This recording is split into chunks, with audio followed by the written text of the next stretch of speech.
Kia ora everybody, no mai haere mai. Welcome to the Wastewater Treatment Plant and Landfill Joint Committee meeting. I declare it open. Members are reminded that this meeting is being live streamed and to please use your microphones. I'm going to lead us all out in our karakia tematanga. So, speak along. Toru wha. Whakatakata hau ki te uru. Whakatakata hau ki te tonga. Kia mā kini kina ki uta. Kia mā tā tara ki tai. E hi ake ana te atakura. He tio, he huka, he hauhu, tihei, Porirua. Kia ora koutou. I have no apologies for today's meeting. There are no requests for the public forum. I have no calls of conflict of interests. Any conflicts of interest? No. Then there are no items of extraordinary business. So we'll move on to the confirmation of minutes. We are asked to confirm the minutes of the first meeting of the Joint Committee held on the 28th of March 2023.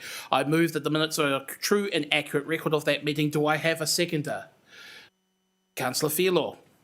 Sorry? Oh, of course, then it'll have to be Councillor Duncan. My apologies. Yes, it will. Any comment on the minutes, Mike? No, Mike. All good. Okay, then I will put the motion, which has been moved and seconded. All those in favour, please say aye. To the contrary, no. Carried. Reports. 7.1, Wastewater Treatment Plant Update to March 2023. I will put the items on notice on the table, moving it. Do I have a seconder, please? Councillor Fairlaw, thank you.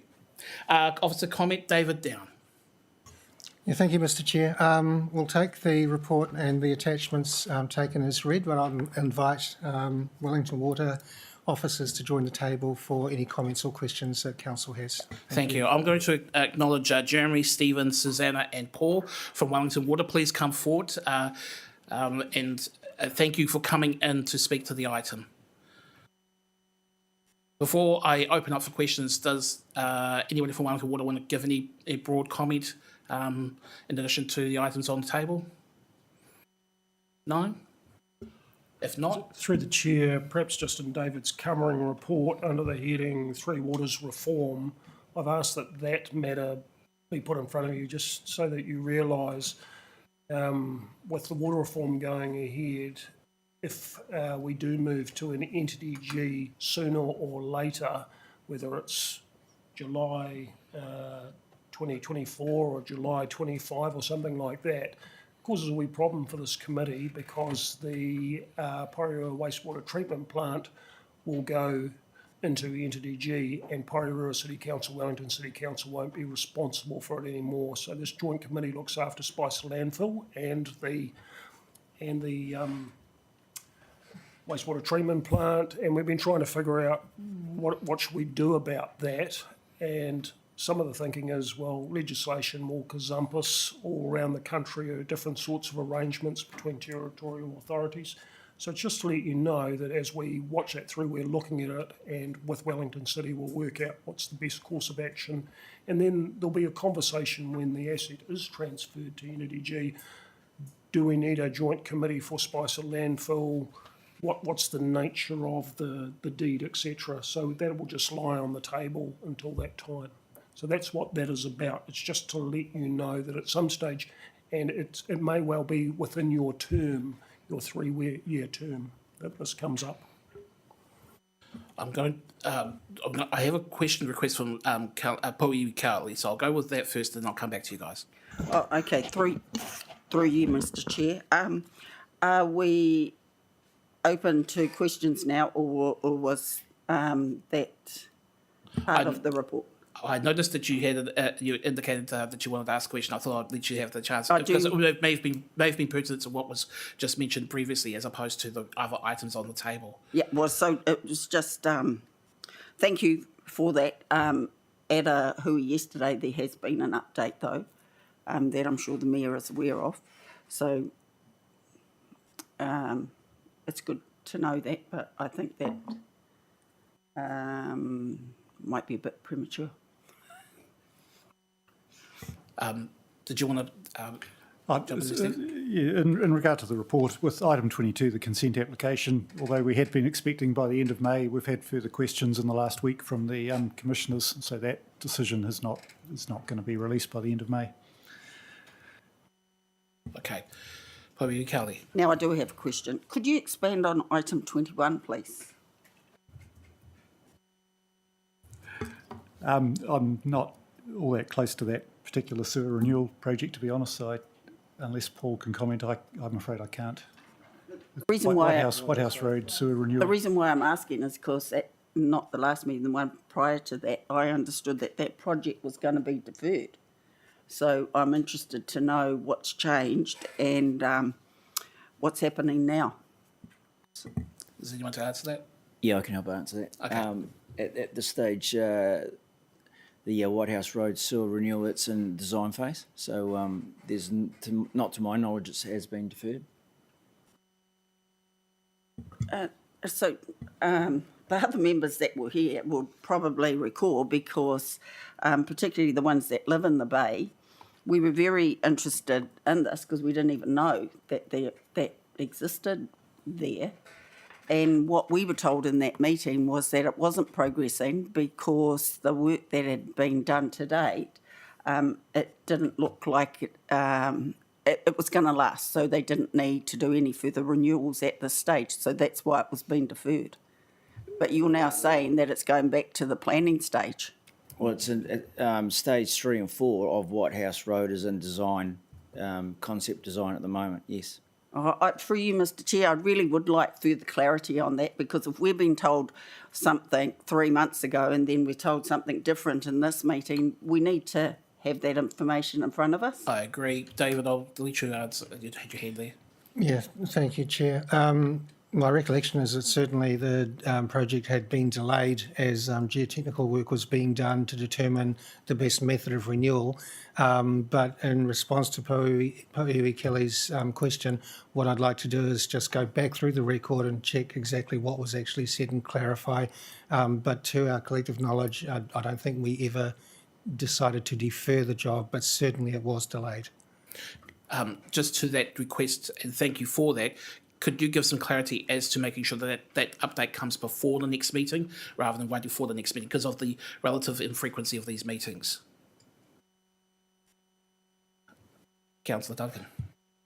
Yes, following on from Porirua Kelly there, what I understood was that there was a vegetation layer under the existing pipe, and that was being monitored because of subsidence, and it was going to be monitored for another 2 years or at 24-month intervals. Am I right with that? Yeah, that's correct, yeah. But at the current stage, they're optioneering the different options for a design process that will potentially go around that layer. So, yeah, this is they're in the optioneering stage of the concept design. So, Okay, so the new pipeline is on the cards then? well, potentially. I mean, yes, Potentially. yeah. It was delayed for some time, and it has now come back into the program. So we're on planning stage with it now, and we're going to monitor it for 2 years at a time. How far out does that put the new pipeline? I'm not sure about the monitoring phase. Yeah, the completion date. We've got a completion date of 2025. Yeah. Okay. Just noted that information may want to be also just incorporated into the response as well, particularly around the timeframes of activities. How are you, Kelly? Can I move an amendment then to when we get to the end of this report? I'd like to put a recommendation that we actually get a paper on what is going on at White House Road. You're free to make an amendment. Obviously, you'll need a seconder to that. I don't think there'll be anybody opposing to it. Yeah. Moved and seconded. But can we just have? You won't want to be clear about what the wording of the proposed amendment. It's in addition to the recommendations on a table, correct? Yeah. Well, so the recommendation isn't it just receiving this report? That's right. Yeah. So what I would like is to make a recommendation that we actually receive a paper on the construction of not the construction, on the sewer renewal at White House Road, and an update with clarifying what's actually going on. One moment. Maybe put it in more. Just going to read this out. So the motion would be, in additional recommendation would be to direct officers to report back to the committee on the sewer renewal at White House Road at the next joint committee meeting. Does that meet your expectations of what the To motion give is? us real clarity about what is actually happening. So I note that that's been moved by Porirua Kelly and seconded by Councillor Phelan. Does anybody want to talk to that specific amendment? Well, the recommendation needs to move that and get it amended. Okay, so what I'm going to do is I'm going to put a vote just on that so we can add it as an amendment, and then we can go back to the substantive with that being added. Is everybody okay with that? Okay, the motion has been moved and seconded. All those in favour say aye. Aye. To the contrary, no. Carried. So now the substantive has changed, and we can carry on with the questions. Councillor Phelan. Thank you, Mr. Chair. Just a question, please, for page 13 regarding the. Wondering if you could talk to some of the risks of using the old UV. I noticed that while there was some trouble with the new one, just wondered if you could talk to the risk of using the old one, and also if there has been an update as we head into June about that part coming from Germany, or what's sort of been done in the interim. Just through the chair, as far as risk from the old UV system, the old UV system is operating correctly. What we have is issues in the control between the old and the new system with when they're starting and stopping. So we've got the project team here to talk about the specifics of those problems, and they can probably address the issue with the part that we're waiting for. But as far as the operability of the old UV system, it is operating correctly. The disinfection is working correctly when it's operating. It's in the control when we go between the two plants, and as the flows come up, there is some control issues that we've been working through. The project team are probably better qualified to discuss it. I'll ask Suzanne and Paul to go into greater detail if possible. Yep.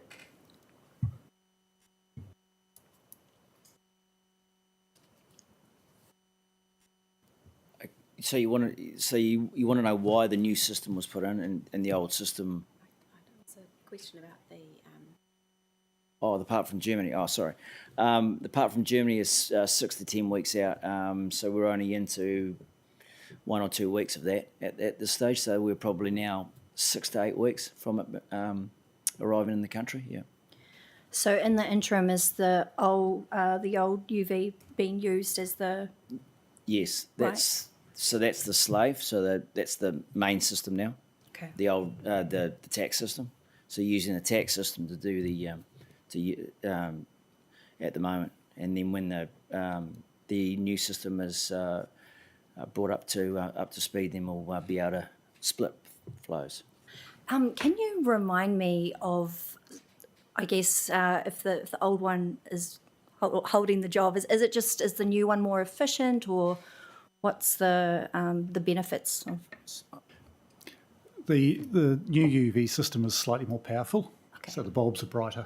In really simple terms. Cool.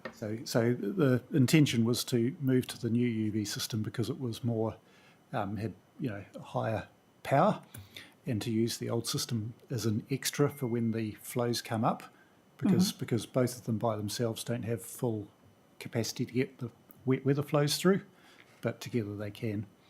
It's just that control between getting the second one working has been very problematic, which is currently being addressed. Okay. I had one more question. There was one thing, that I'd like clarity, please. It was around the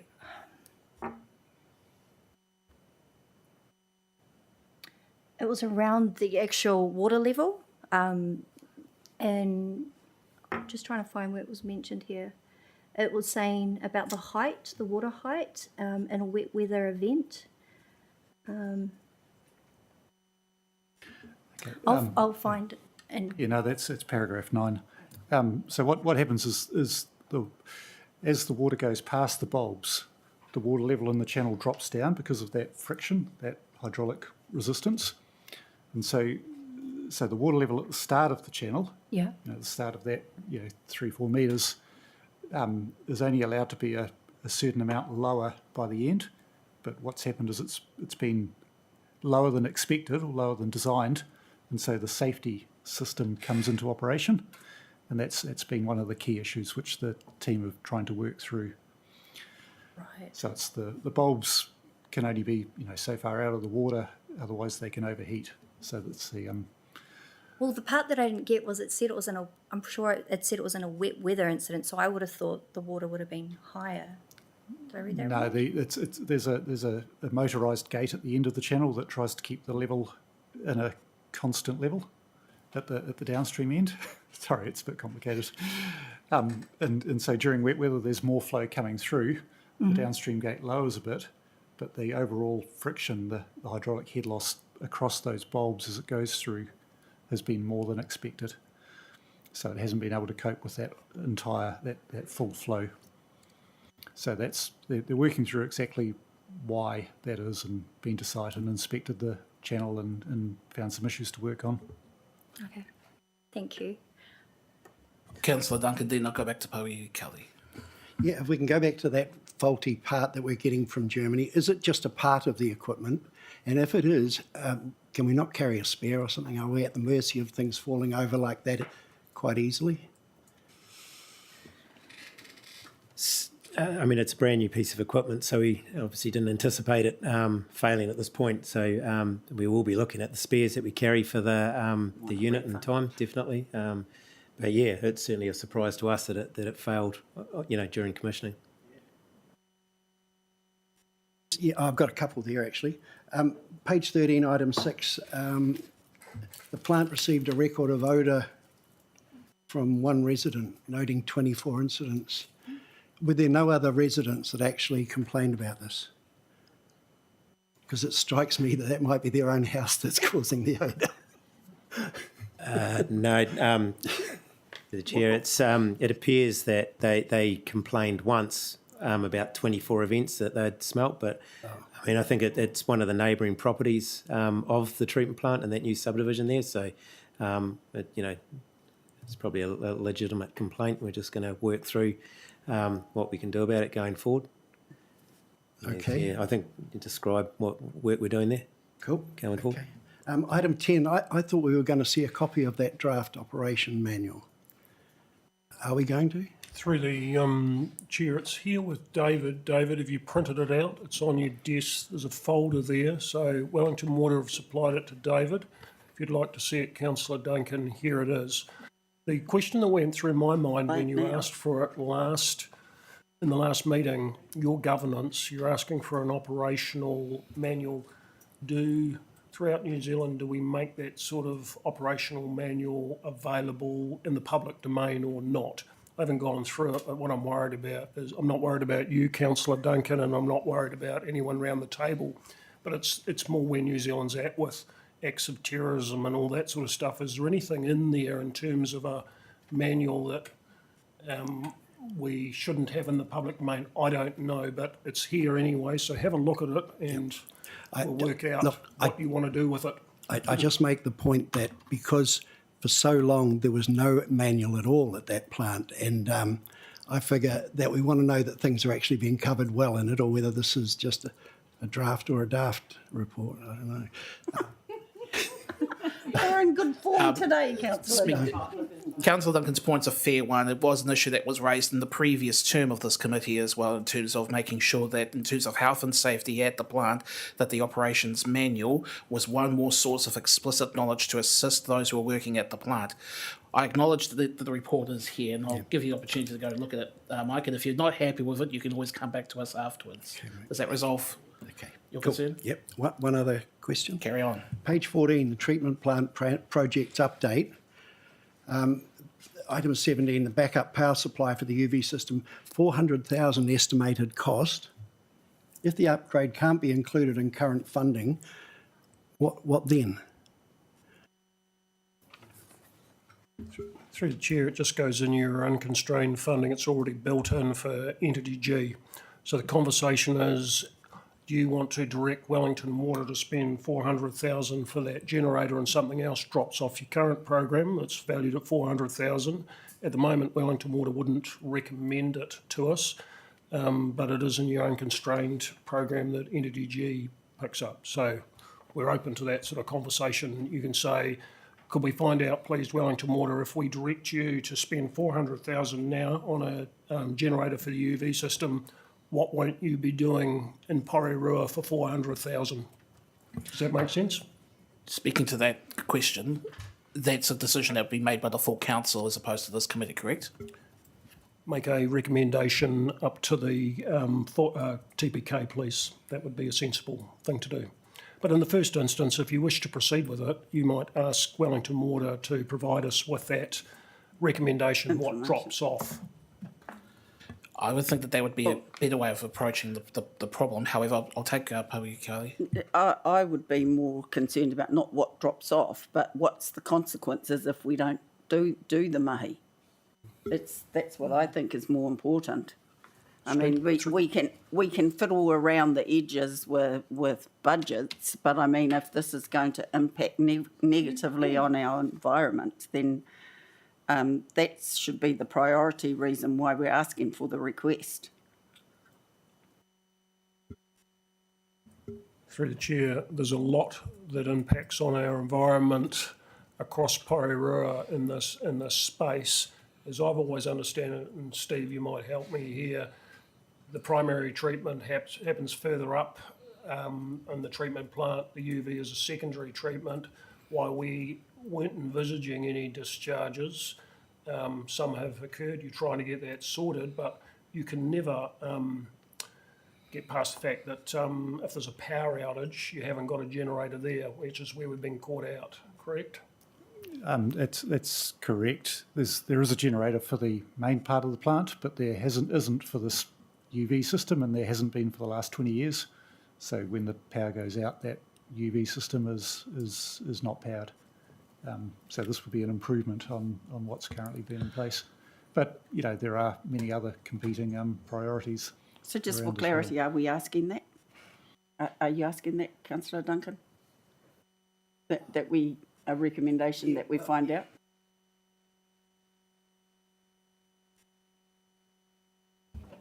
If you're comfortable, we'll get Wellington Water to provide a recommendation on what they'd push out as a project and to put this one in, and we'll bring it back to you as quickly as possible. Does that make sense? And then we can put your recommendation up to the full council once you're comfortable with understanding what will be pushed out further by 400,000. Well, I'm not. No, that's not what. That's not what I'm saying. What I'm saying is, I would like to know. It's all very well that this has been like that for 20 years, but I mean, how many hundred-year floods are we hearing happening all the time now? Just because it didn't happen before doesn't mean to say it's not going to happen now. So what I'm asking for information is, if we don't provide that backup system, what would be the consequence? What are the impacts, and what's the consequences? It's not so much about. I know that you're trying to work on the budget because that's what you're saying, but I mean, this sort of mahi has got to be, you know, the consequences of the negative outcomes for our people have got to be a priority. I mean, like, look at that burst pipe that happened just a couple of weeks ago, and how many days? Yeah, but that's what I'm saying, is that the impact on our people and on our environment needs to drive what our budgets are. Through the chair, you may recall me saying Porirua City Council gives Wellington Water approximately a budget of 54 million capex at the moment. They've requested in the unconstrained close to 200 million. So I guess the Wellington Water answer is, I mean, you can divide that by wastewater, potable water and stormwater, which But Wellington Water will come back to you and say, you're going to have to increase the budget enormously, and there wouldn't be the capacity to do it to... No, I'm not talking about budgets for you, Mr Chair. I'm not talking about budgets. That's not the information that I'm asking specifically for, is the effects on our people and on our environment if this upgrade isn't done. That's what I want to know. So We already know the cost here. So rather than, I think perhaps it's an opportunity for me to ask the question this way. Are officers in the position to prepare some dialogue about what the impact is when there is a wet weather event? When there is a power cut, yeah. what is the impact to the environment? My understanding is that would mean that the effluent that is treated is partially treated in the anaerobic and not in the UV system, because the UV system doesn't have to back up. It would store as would normal go out into the outflow at that point.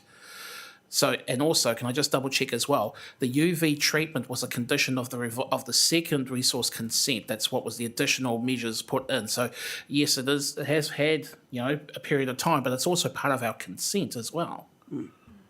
So in simple terms, the UV treatments is about viruses, about reducing norovirus, adenovirus, so on. We get 2 log reduction, which is power of 10, in the first stage, the secondary treatment.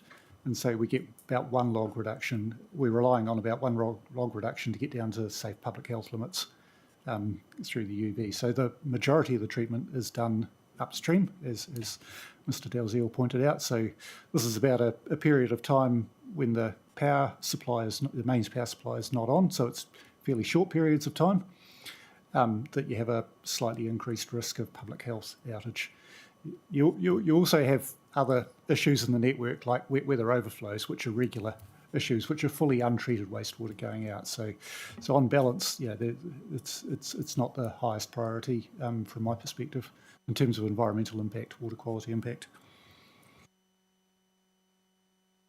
Anything more to add, Porirua Kelly? Okay. Sorry, I'm just going to go to Councillor Philo, and then I'll come back to Rachel, Representative Allen. Thanks. I have to say I'm a bit surprised to hear this kōrero coming, because being spoken about, Mr Dalziel, because for a while there, in just about at every meeting that we've been at, it's been asked continuously, well, everyone that I've been to, and probably the ones I've watched as well before I joined council, was how much is the generator, and now we've gotten given a price. So I think, as well as what would be good to know would be the number of incidences when there has been a power outage, when there has been those untreated, disinfected, that's the term, going out into our ocean. So yeah, I think that would be very good information to know if you have that. We can come back with that, no problem, the last couple of years. Yeah, cool, thank you. The second thing is, actually two more. The second thing is, it would be great to know if there are any updates for May. I note that in the report we get to 30th of April, so if there's anything else that we need to know for this last month, that would be great. And the last thing is, we all got an email today from Your Bay, Your Say and Tite Bay Residents Association. They requested that their email be tabled at this hui. So I just wanted to know if that has happened, and also if we could address some of the taki that they brought up in the email with regards specifically to Rukutane pump station. Ka pai? Yeah. So the first question you wanted to know was about items that were outside the reporting period in the last month. Yes. So I'll speak briefly to that, but then I'll ask anyone else, any officers, comment for it. The reporting period is covered for the 3 to 4 month period.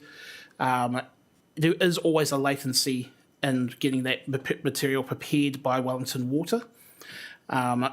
But it's also an opportunity during these meetings to ask for verbal updates for progress reports from that period of time. That's what I mean. So the expectation will be, and has been for some time, that officers, when they're coming here, there will be items that aren't necessarily inside the reporting period. I note that Representative Allen's got one with regards to the landfill later on in this meeting, but it does bear requiring comment from officers. And because of the relative infrequency of these meetings. Does officers have any other additional comment to that?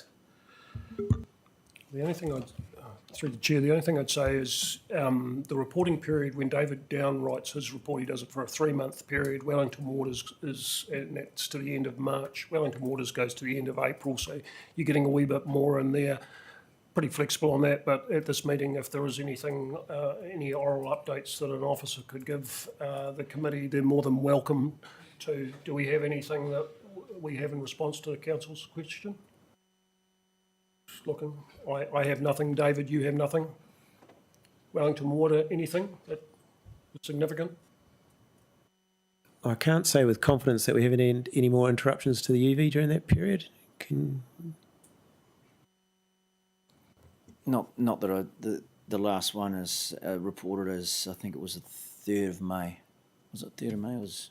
What was it? What was in the report? Yeah, I believe. Yeah, I'm sorry, the Wellington Water officers don't have your diligent report in front of them, so there's something there, but I'm picking up there isn't much more to tell you. Anything else? Representative Allen. Thank you. Just a couple of questions. On page 13.5, I know your resource consent talks about the average daily volume limit, and obviously you're in breach of that in point 5 as you are over the 24,000. Could we also have what the maximum and minimum numbers were in the report as well? Because averages don't really mean a lot when one day it could have actually been as high as 35 or 38,000. Is that possible? Yes, we'll add that. Yep, and same with point 8 with the dewatered sludge. Again, you talk about the viola requires 18%, but according to the graph that you kindly provided today, it's down as low as 14% on some days. So it'd be really good again to have what the lowest daily figure is. And the only other questions I had was over the page on page 14.15. So will that improve the dewatered solid amount of the dewatered sludge with the sludge thickening upgrade? Yes. Yes, short answer is yes. Okay. And one other question, page 19, where are the lizards being relocated to?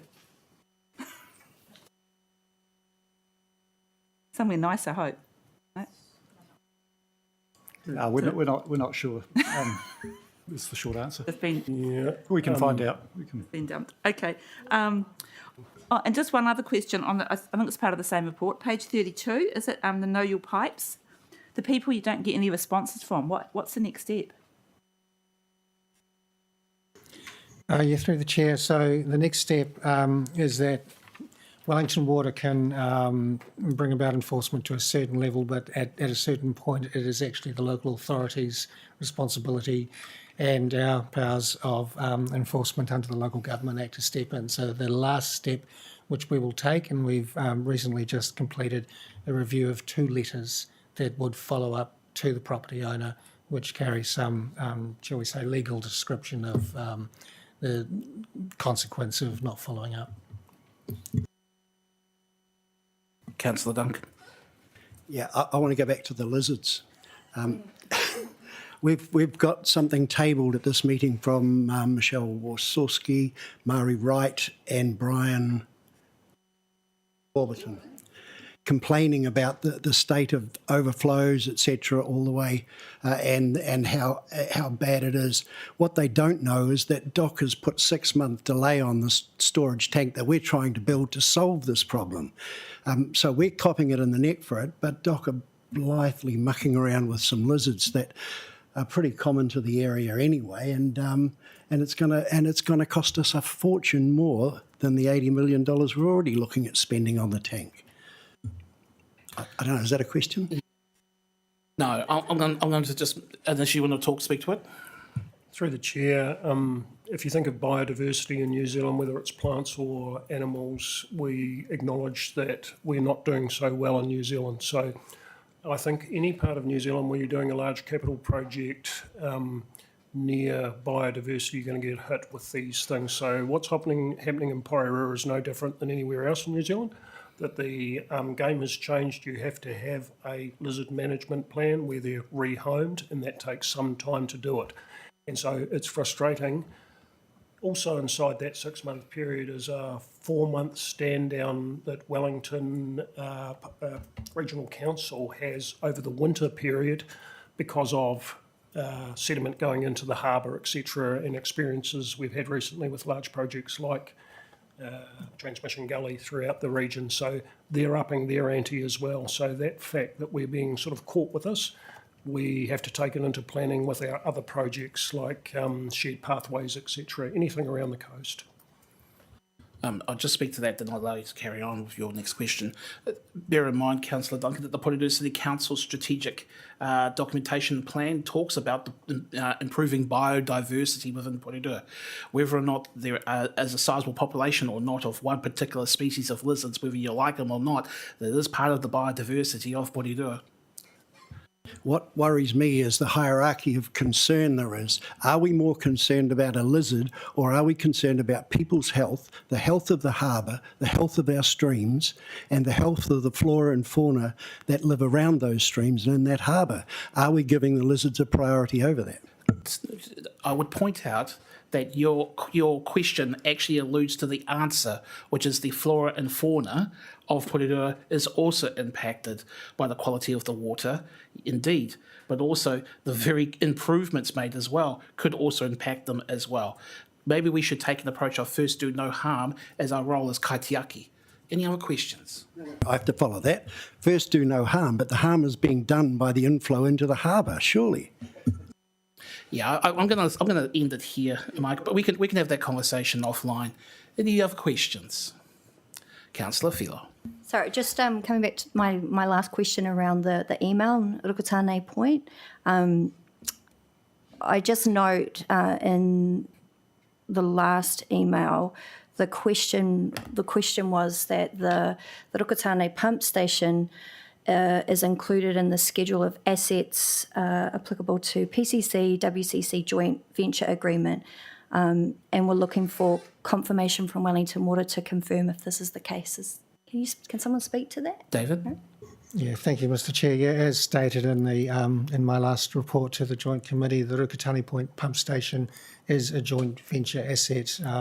We did have an email from Mr. Warburton earlier today asking to confirm that, and in agreement with Wellington Water, I can confirm it is a joint venture asset. Any other questions? I've got a couple. So point 11, upcoming community engagement. I know that there is now some engagement with regards to odour issues at the plant, but can officers give some idea of when the next level of community engagement with the plant in general that has been held, from time to time but been missed recently is going to next occur?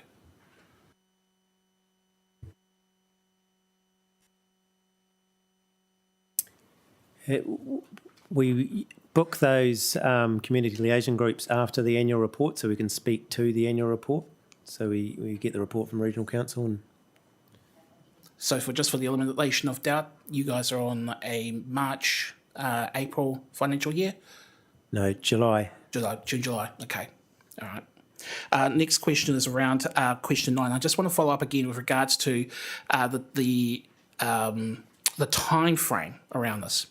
Obviously, we first, started to hear about detail about this in the previous meeting 3 months ago. We've been told in this meeting that it's approximately 6 to 10 weeks to have the item, the relevant parts to be delivered into New Zealand. Can I get some clarity as to how long it would take once it's received in New Zealand that the item would be installed, tested, and ready to go?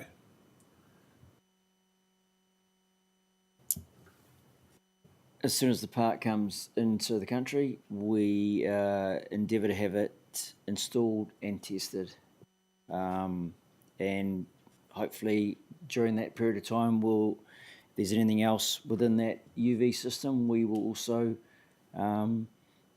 make sure it's up and running. But that's our timeline, and we've got very sort of strict reins on how we are moving through it on a weekly basis of reporting to make sure that we get to where we want to get to make sure the UV system is up and running. I'm noting that we won't have another meeting like this for another 3 months. Am I to take it from your response that it may still be another 3 months before we were able to find out whether this is going to be working or not? Through the chair. Well, I hope not, but certainly we're doing everything we can to try and get it up and running within the next 3 months. Yes. Well, first of all, the part's got to come in, which is about 6 to 8 weeks out. So 3 months is probably right on that timeline. Yeah. Through the chair, just noting that elected members will have a health and safety visit scheduled, and that's coming up, and I would like you to go to the wastewater treatment plant and see the UV progress. We were looking at the 30th of June, but there's a clash with Brad Olsen talking to Porirua businesses on that morning. While you have Brad Olsen, the economist, coming in to see you personally, I think elected members will want to go to the Brad Olsen Porirua business presentation. So I may push out that into July. So just letting you know, you will be there in July to check on progress again, and I've got to get Rachel Allen there, so that's why I'm asking. We might go to some other places around Te Tahi Bay as well, so that's what I'm thinking at the time, so not too far away with that. Porirua, Kelly. Will the part be in by then? Because otherwise it's no point in seeing the progress. Well, I can't guarantee that, but we're certainly pushing hard. This is a pretty high priority for us and the supplier. Just through the chair, if you don't mind, as far as Wellington Water is concerned, we're getting weekly updates on this at the senior leadership team level. So, I mean, it's primary focus for us. We're certainly very aware that it's causing an issue, and it has the focus of everyone from the CE down. So we're doing all we can to make sure that it's attended to as speedily as possible. Mayor Baker. Why don't we just ask for an email to come out to the members when it's completed? It's not an unreasonable request. Can I just also, following on point 9, so this is a failure that happened post-installation and testing, so this isn't so the liability lies with us in terms of, or with Wellington Water in terms of the cost of replacing and repairing this feature. Is that correct? As opposed to the manufacturer or installer? Through Paul, it'd be the contractor that picks up the expense of fixing the part. That's my understanding, yes. So to follow on to that question, there's no, in the end, there's no overall impact to ratepayers in terms of the amount of money that Wellington Water is spending on OPEX in relation to repairing this issue. Staff time, and I guess the comment before about, the health of the harbour, etc. There's a cost to the community, that side of it. But we'd be looking, under the contractual relationship to have the contractor pick up as much of the cost as possible. Okay. So point 17, which relates to the backup power supply. Oh, no, it's actually been answered. Sorry. So I don't have to worry about that one. Thank you very much, Councillor Doug. You saved me the hassle on that. Any other questions? Okay, so I'm going to close the questions on this. We'll go put the motion as we've already got. If you want to have debate, you can. Yep. Powie Kelly. Thank you, Mr. Chair. I did want to talk to this, and essentially it's because I wasn't present at the last meeting, and I wanted to thank the officers and all those that were involved in the site visit. I found that really informative and helpful, and I really like the paper and the work that's been done on Know Your Pipes. So after doing the site visit, it was and living in the area, it's a lot easier to follow what they're talking about. However, I am really concerned about the information that is coming to us if it isn't correct. And I don't want to harp on it about it, but I'm speaking specifically about the White House stage. So both, just in questions, it was pretty clear that both myself and Councillor Duncan record what was said to us in the last meeting, and when you recollected what was happening and said that what the process we were told and how there was going to be monitoring, and yet we were told by the officers that there is no monitoring. And yet when I look at the report on page 22, it very clearly says in Tangarea, in White House Road, that a proposal was being developed for ground monitoring survey pins to be installed. So all I want to say and take this opportunity is that when we're given information, it's really helpful if it's correct, and then that will give us the confidence about what the mahi is that's happening. That really is happening. That you're not just saying things to get a tick box. Because I'm not stupid, and neither are the other members at this table, and that's how you make me feel when I can quite clearly remember what was told to me in a meeting. I can quite clearly remember what I've read, and then I've told the opposite. So I'm just saying thank you for the mahi that's happening, but can there be a bit more concern and about the detail and the correctness, the factual correctness of information that's given to us if we as governance are supposed to make informed decisions. Ka pai. Kia ora. Any other, open for debate? Any other contributions? No. I would just add to the recommendation by Porirua Kelly. Check the tape afterwards to make sure that there's nothing being missed from our conversations today in the preparation for the next report for this committee. I want to thank all of you coming in to speak on this and appreciate the time that you've given up for this. And I'll put the item to the vote now with the amended as the substantive. All those in favour say aye. Aye. To the contrary, carried.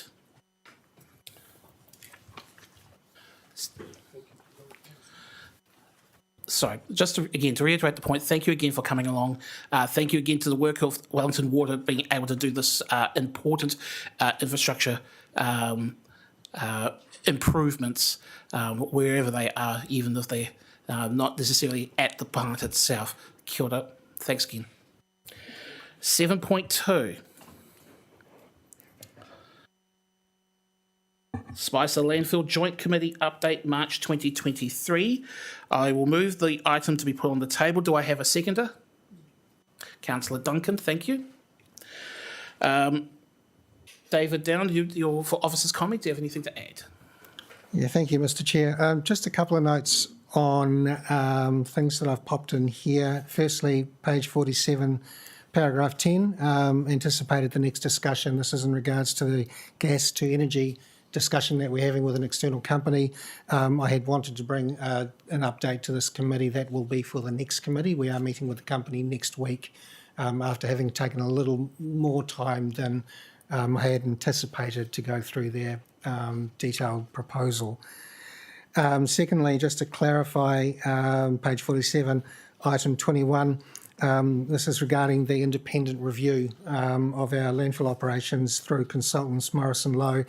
And just to be quite clear, that will be brought back to the next committee. We've only just received the draft report of that, given our contractor a bit of a right of reply to it and assembling the final copy of that report now.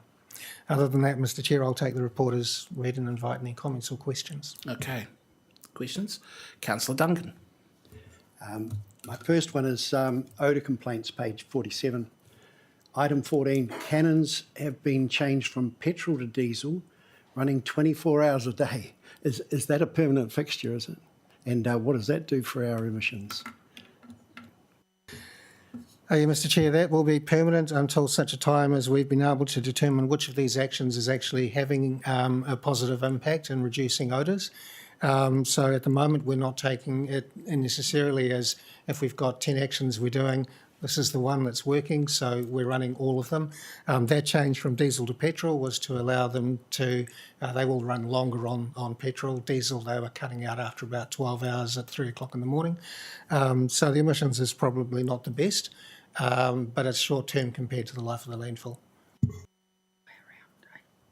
Thanks. One other question. Item 31, the funding estimate blows out by $2 million. What complexity can double the cost of this? Can I just check the paragraph, please, councillor? Got it. Oh, yeah, so that is in relation to further detailed and far more detailed work that's being done on the alternatives assessment that was originally written through last year. It relates to further design work that is being done on alternatives for the specific cell design to come in the future. And also there's been an amount of geotechnical and engineering work that's been additional to what we had previously thought we would need to do for the consent. One last one. How did you get on with the new concrete pad that you were building for the drop-off area? Through the chair, thank you very much for asking. It was successfully installed. Only took the transfer pit out of action for about 2 weeks, and we didn't get any complaints about the alternative arrangements, so all working good as gold. Representative Allen. Okay, so firstly, thanks for the report. Page 47, item number 13. Is that a citrusy, lemony odour, smell chemical? The odour chemical, deodorant chemical? Because I'm getting quite a lemony smell rather than an odour smell at the moment. So I'm assuming it's possibly from that. Is that also in the odour cannons? Yeah. Yeah, thanks for the question. I wasn't aware that there was any actual fragrance being added to it, but I'll certainly check back, and I might send around a report to say of the 3 places where we are adding a deodoriser, if there is fragrance in any of them, and what that fragrance is, and I can circulate around within the next few days, Mr. Chair. Occasionally quite almost like a dishwashing liquid smell, that sort of lemon smell. So we have used a chemical in the past that did have a natural citrus fragrance in it. Right. My recollection is that there had been some complaints that people didn't like that smell, so we have used a non-fragrant deodoriser from time to time, but again, I'll check on what we're using right at this time and circulate something around, Mr. Chair, for members. Thank you. Item 14, when did you change to a diesel unit? Because there has been a few comments I noticed in the community about a sort of petrol-y type smell as well, which I haven't connected to that, but now I'm wondering if it is. That change would have been made about 2 to 3 weeks ago. So it could be. Okay, that's interesting. Item 18. Thank you. That was a very good communication plan. The letter that went round to the neighbourhood was really good, so thank you for that. That was really well done. Point 19. What was my question on that? Oh, about the early readings from the air monitor. You talk about it saying it's below odour detection threshold. I didn't think the monitor detected odour. So I'm a bit confused. Yeah, they said that. Yeah, full clarity, Mr. Chair. That is referring to the ability of the human nose to detect hydrogen sulfides specifically. So that if there is any other odour in the air that is not a hydrogen sulfide or a sulfide-based odour, what the machine is saying, it's below that level. Okay. And do we have a date for number 20 yet for the landfill boundary monitor? No, we haven't. Unfortunately, the machine which we had lined up for us was damaged in Cyclone Gabriel while it was installed up on the Hawke's Bay. So we're still waiting to find out when that machine will be repaired and be able to be installed for us. Thank you. And one more, or a couple more actually. I think at the last meeting, or it may have been a community meeting, I'm not sure, you mentioned that you were going to trial, if you could, taking the sludge elsewhere. It's not mentioned in this report. Has that happened? No, Mr Chair, we've looked for a transporter capable of carrying that volume of sludge that distance to Bonnie Glen. Unfortunately, we haven't found a contractor that has the fleet on the road to be able to do that for us. However, we have had, and I would need to check on which period it was, but a period of about 3 days where we had only a couple of loads brought into the landfill on 3 consecutive days, and noted there was no change in complaints. So it would seem that we can fluctuate in at least dropping sludge that doesn't seem to have an impact. Right. But back to the question to the member, we've simply not been able to find a transport company with the fleet to do it. I think through the chair, I'll just add to that, we'll keep looking. We'll just keep asking, because from our point of view, it's worth spending the money. It's just about finding the truck drivers and the trucks to do the Get it work. there. So we've had a look at contractual arrangements, had a look at another landfill. We'd like to trial it. So as soon as somebody out there can actually deliver on it, we'll arrange it. Thank you. And just on page 53, the daily cover. Now, my understanding is you use the alternate daily cover when it's fine weather, and if it's raining, you use the daily cover. But there was no daily cover used in January and February. Now, I know we had adverse weather events then because we did have the tail end of the cyclone.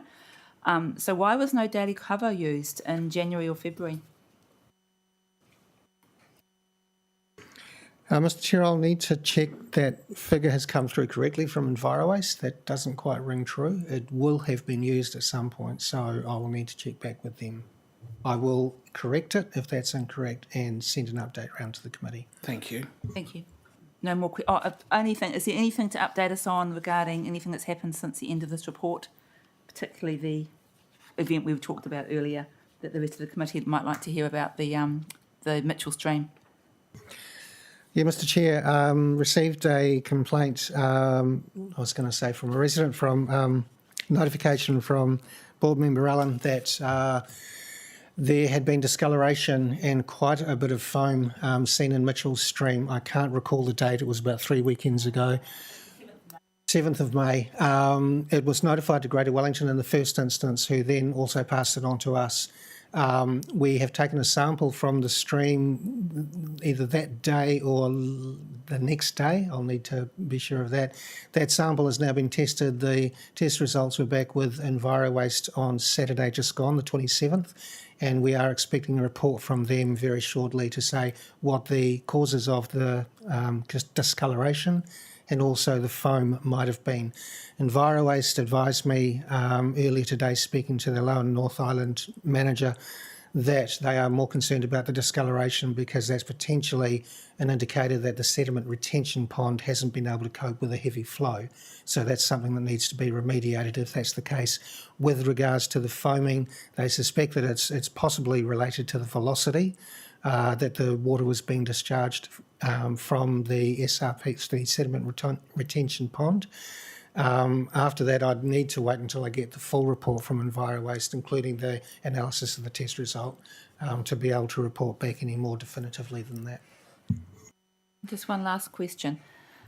Councillor Duncan might appreciate this. Are there any lizards at the landfill? Yeah, through the chair. So of all the work that's been done for the consent, that obviously includes a really good sweep of the area and the surrounding environs, particularly with respect to the bush and plantation on the western side. There have been species of animals found there. And we're aware now of what can happen if you don't raise that early enough.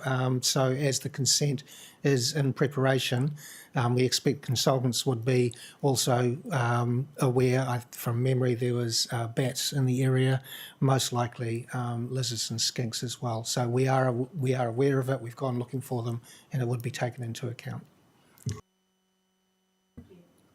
Any other questions? Sorry, Councillor Philo. Thank you, Mr. Chair. Point 19 on page 47, with regards to the air quality monitor, does it only detect hydrogen sulfide, or does it detect other?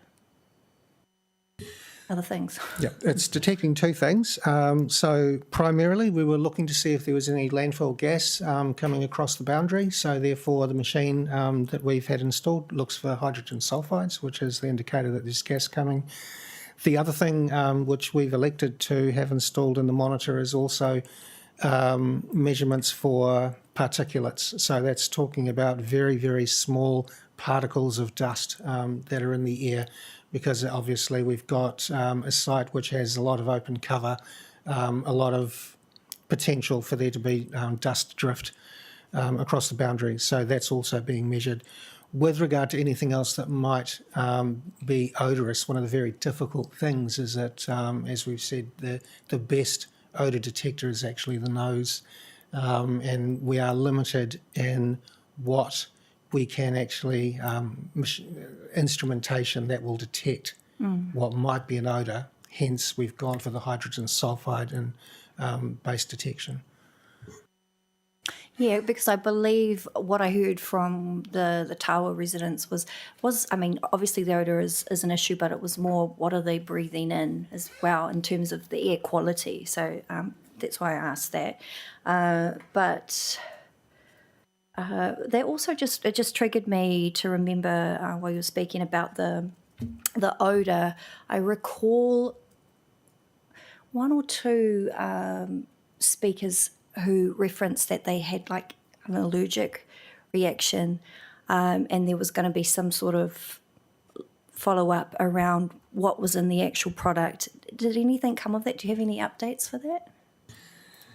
Yeah, Mr. Chair, we have been working with, I want to say the District Health Board, my apologies, Dr. Jill McKenzie at the health entity.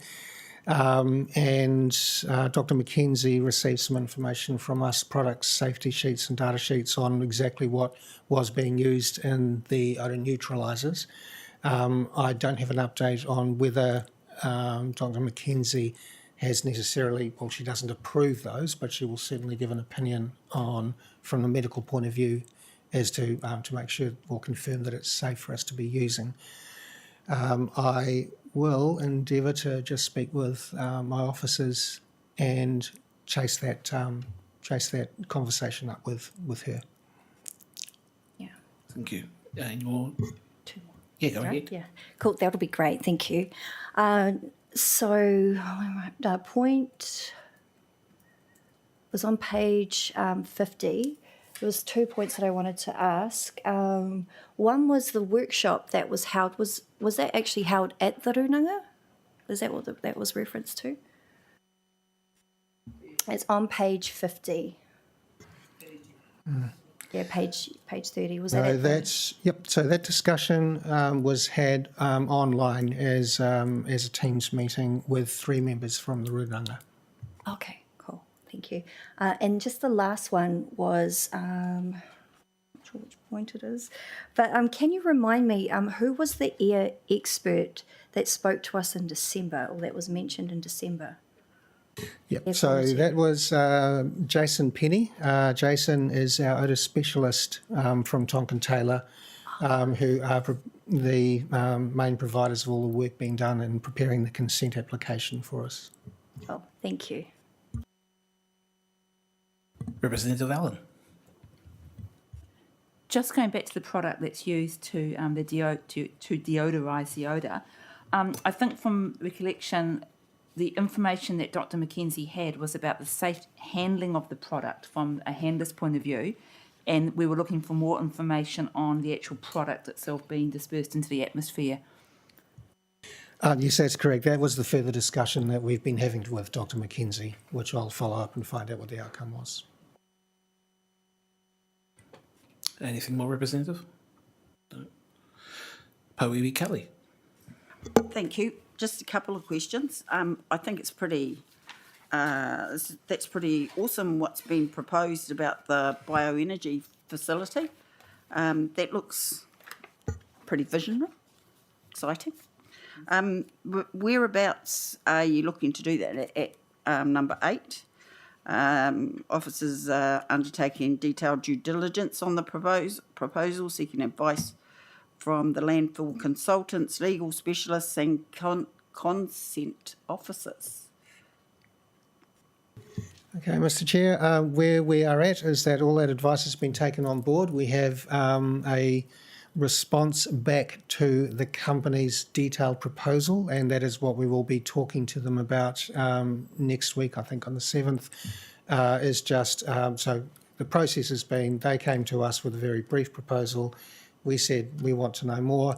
They came back with a very full proposal, and we've done all that checking and found we actually need to have a little bit of a check under the cover with them and make sure we're happy with what they're proposing. That's the work that's been done with our lawyers and consultants, so we'll go back, that is next week. So nothing is confirmed, you're just still Correct. scoping the whole thing, and you don't have any idea at this stage where it's going to be? Through the chair, David, you've got an idea where you put it in the landfill, haven't you? We believe we have a location that is dependent on the design of the next cell, and there's a number of other factors, but we certainly can fit it at the landfill somewhere, hoping that it will be close to the current gas flare. That's cool. And then I did have another question. It's already been alluded to at item 30 on page 50. Is there any updates from that hui with the runanga? The cultural impact assessments, did they give you anything that we should get a heads up on? So just to put it into context, Mr Chair, this work is for the preparation of the resource consent. So what we're required to do is to show Greater Wellington that we've considered all the alternatives to the primary application that we're making. We did an alternatives assessment report last year and have decided we need to do it in a great more detail. What we presented to the runanga was expanded list of options and impacts, etc., and asked the runanga from Ngāti Toa's point of view, were they concerned, supportive, did they want to add any options and so on. The next step in this piece of which they fed back to us very nicely, the next step in this piece of work is to then settle on, now that we've identified what the other options might be, the next piece of work is to settle on how we would assess those options in order to be able to come up with something that is preferred or something that is a list of 10 options, here are 2 or 3 that are actually worth looking a bit more into. We're hoping to be able to get the runanga to help us with that specific weighting up of those options, as well as what they've done already for us by just looking at them. So specifically, though, you're talking about the cultural impacts?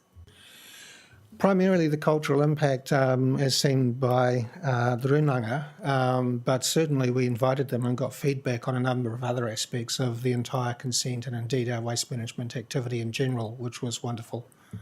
Through the chair, things like we've been asked previously by submitters, you could put another landfill somewhere else in Porirua. Some of those sites would be culturally inappropriate, so we are able to cross those out. Some of them have hazardous impacts, earthquake impacts near a fault line or something, so we work all through that. So just, I guess that is debate, but it does strike me that the place that gets the best view in Porirua is our tip.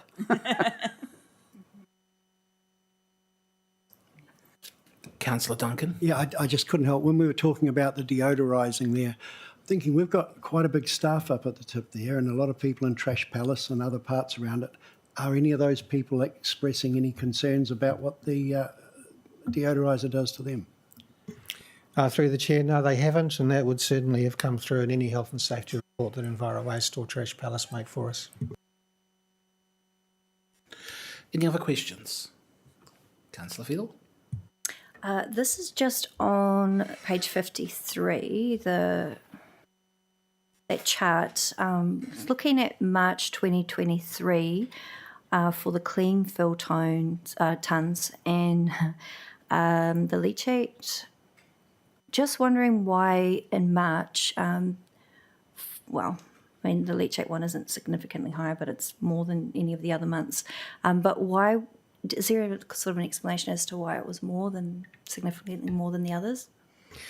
Yeah, so the clean fill tonnes is taken on site as the operator requires that he has a need for a certain amount of tonnes going forward in order to do his daily cover. or increases intermediate cover. The March spike that you see there was the operator had determined he had some room to actually stockpile. So rather than just take on as much as he needed to get through the next few weeks, he took quite a bit of additional on board. On that one, I'll just point you also to the same line in that table, clean fill tonnes for June 2020. There's a figure there of 13,000, which is another significant increase. And again, he was stockpiling, and that was in preparation to do the additional intermediate cover that we had done last year. So overall, we take on balance what we need at the time, but occasionally, if there's room to save it up, he'll go ahead and do that. Any other questions? Well done, everybody who asked all my questions, so I don't have any either. So, all the part being asked, anybody would like to have any opportunity for debate? Porirua Kelly? It might actually be a further question, because it hadn't struck me until this conversation now. Is moving the landfill a consideration on the table?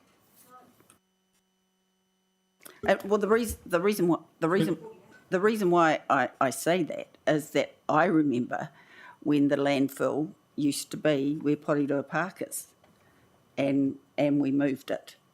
And I guess we moved it because we thought we'd move it to the furthest place. But now are we considering, is that on the table? Well, that's, through the chair, that's the work that Tonkin and Taylor did initially for us to look. There are different things you can use. You could say burn rubbish and things, but if you start with, here's where we've got a landfill, we've got a consent for a certain amount of time, it'll be closed eventually as somewhere else a landfill could go. And nothing much came out of that work, so everything was gazumped in terms of other sites in Porirua, and then you go, well, what about the region? And perhaps we don't have to operate a landfill as a council. There might be private operators, so that may happen at some time. Opening a landfill in New Zealand in 2023 or going forward is extremely expensive. So all the financial advice is you're far better to work within your existing consent and manage the landfill appropriately. So from Porirua City's point of view, there's nothing that's aware of at the moment regionally where other councils are saying, let's join together and open a landfill. What most of them are doing is trying to say, let's manage our existing landfills responsibly and get as much out of them and recycle and do everything appropriately.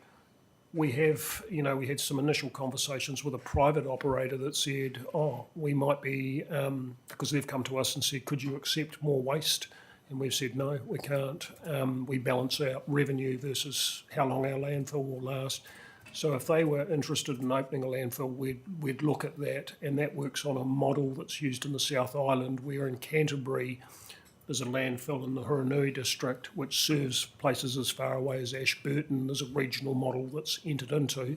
The people of Huranui aren't too happy to be the recipient of the landfill. They're not happy about it at all, but it's a well-managed landfill.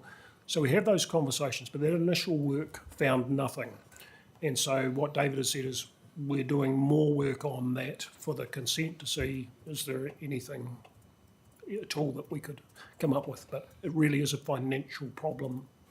Because potentially that would be an excellent asset for Porirua City. The land up there and the views would be Again, really through the chair in Wellington, I think there's about 32 or 34 closed landfills, so you can go to some lovely parks and things, look around flat spaces and go, why is that not developed? It's because it was a closed landfill. They usually take about 30 years to settle, so we don't usually develop on them. Yeah. Any other debate? No? Okay, let's put the motion down. It has been moved, it has been seconded. So we'll just go to the vote. All those in favour say aye. Contrary, no. Carried. Item 7.3, Wastewater Treatment Plant and Spicer Landfill Joint Committee Financial Report to March 2023. I move the motion. Is there a seconder? Thank you, Porirua Kelly. David. Thank you, Chair. I'll just take the report as read and invite any comments or questions. Just to note, we do have our finance manager on hand if there's anything I can answer for you. But Okay. Mayor Baker. It's really more of a comment. Do you not think with the new fees, we're going to get an awful lot of fly tipping? Like people can't afford to go there now, and with the increase in this. Yeah. Oh, next. Poe Kelly. Could somebody expand on items 9 and 10, please, on page 56, the underspend, and particularly can you clarify for me what that amount is? Because I'm looking at it and essentially I thought it was 208,000. Then they're talking about 2 million. So are we talking about 208 million? Just some clarity on both those 9 and 10 would be helpful. yeah, Mr. Chair, probably could have worded this a little bit clearer. The operating budget is currently 208,000 underspent. So the operating budget for the whole of the landfill, as in 3.464 million. The next sentence, approximately 2 million of this budget, meaning 2 million of the total 3.464 million. So when I reference 2 million of this budget, I'm talking about the total operating of 3.6 million. So we are currently 208,000 underspent on that. Probably go. Do you have any other questions on that?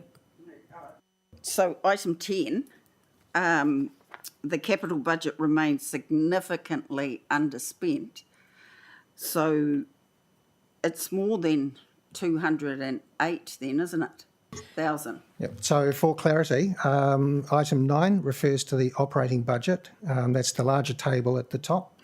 Item 10 refers to the capital budget, which is a separate budget for capital funded works.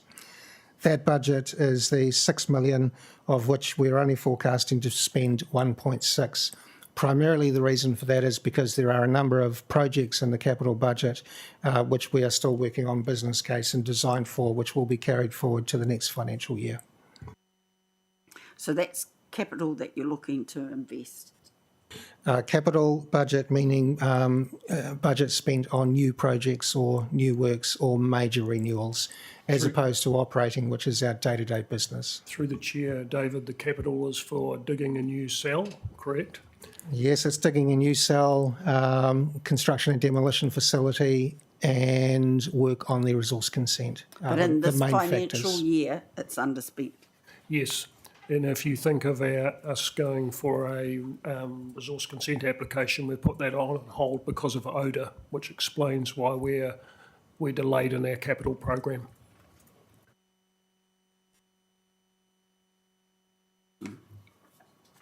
Okay. Any other questions, Poe Kelly? Oh, no, thanks. Oh, good. I saw Representative Allen. Do you still want to have a question? And I'll go to Kath. Oh, all good. Councillor Philo. Thanks. So just going back to the wastewater treatment plant, their operating and capital budget, could you please explain or elaborate really on what controlled expenses are? And I note there's a 24K. It's down 24K, and I was just wondering if you know why. Yeah, so Mr. Chair, typically we talk about uncontrolled versus controlled expenses. Some councils refer to it as direct versus indirect. The controlled expenses are effectively the operating expenses that are under direct control of the operator or the contractor, or in our case, Wellington Water. The uncontrolled typically refers to those things which are more financial in their function, for example, insurance, interest payments on loans, that sort of thing. Okay. Under the heading of uncontrolled, there could be a list 100 items long, David. So it might be chemicals, it might be paper, stationery, it just goes on and on and on. So 24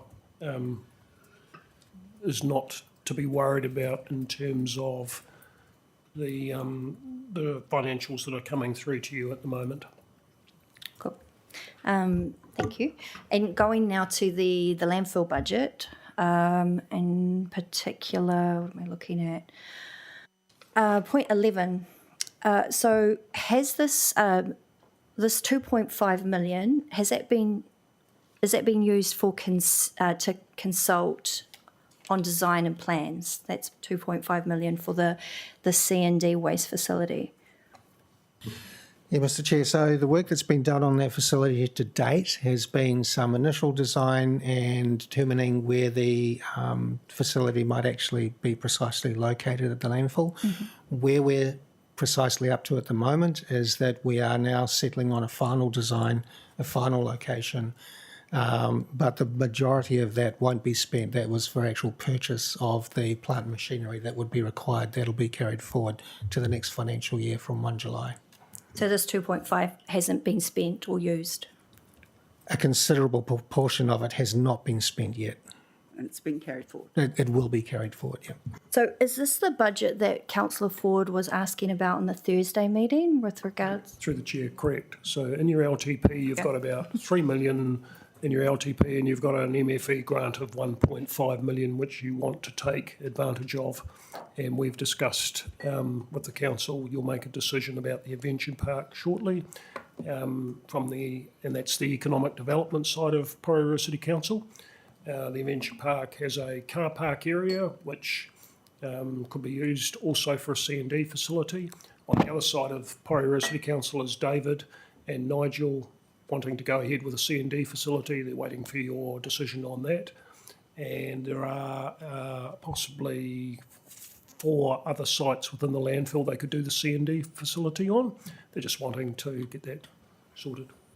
Well, I'm glad there's more than 4 sites because I'm very much in favour of all the benefits that Adventure Park has for our city. So I just want to go on public to say that. But back to my question. So the 2.5, that doesn't include the funding, or it does? It doesn't. It'll be our money, I think. Correct, yep. Yeah, we had it in the LTB at about 3 million. I'd have to check my figures, but 3 million or whatever of our money from the landfill for a C&D facility. And there's an MFE grant of 1.5. We've entered into a deed with the MFE that said by the 30th of June, Porirua City Council, you're supposed to have done some stuff towards the C&D facility. So David and Nigel Clark will be wanting to write to the MFE, or they're talking to the MFE now about just waiting around, re the actual site. But there are things they can prove to MFE to ensure that we don't lose the grant, i.e. Have we got our C&D operating plan all sorted out? Have we worked out what equipment we want to buy with the MFE grant? The grant is for equipment. We could place an order for that equipment. There's things like that we can do. Cool, thank you. Okay, so the 2.5 was from the last LTP, correct? Yes, so if you think of seasonalisation, 12 months, we would have liked to have, we were just saying, years ago, when we were thinking of the plan going forward, we'll have that C&D facility done about now. We're pushing it forward a bit into the next year. We don't want to lose the money. We'll be recommending to you as councillors shortly through the annual plan that that money's carried forward into the next financial year. Cool, thank you. How are you, Kelly? Oh, thank you, Mr. Chair. And through you, can you clarify for me, is the C&D waste facility and organic waste infrastructure, this construction, is that the same thing as this bioenergy facility, or are they 2 different things? Because they sound about the same, but... No, Mr. Chair, the gas to energy facility comes about because we're now producing enough gas that someone is able to actually use it to make electricity. So it's a discrete, separate project. The organics waste infrastructure, that's a project which we're working on with Hutt City and Wellington is that City. C&D? No, these are two separate things. So the organics waste infrastructure is a project we're working on with Hutt City and Wellington City, which is to identify how we might be able to remove organic waste. So we're talking about green waste, food waste, other processable type waste from the landfill. The construction and demolition facility is again a separate project, which is specifically to remove construction and demolition material, building site leftovers, that sort of thing from the landfill. Through the chair, when you look at the pie graph of what goes into the landfill, construction and demolition waste is most, and with what's happening in the east with KO and Tiaranga, we've said it'd be really good to have a facility there to try and keep that sort of stuff going, from going into the landfill.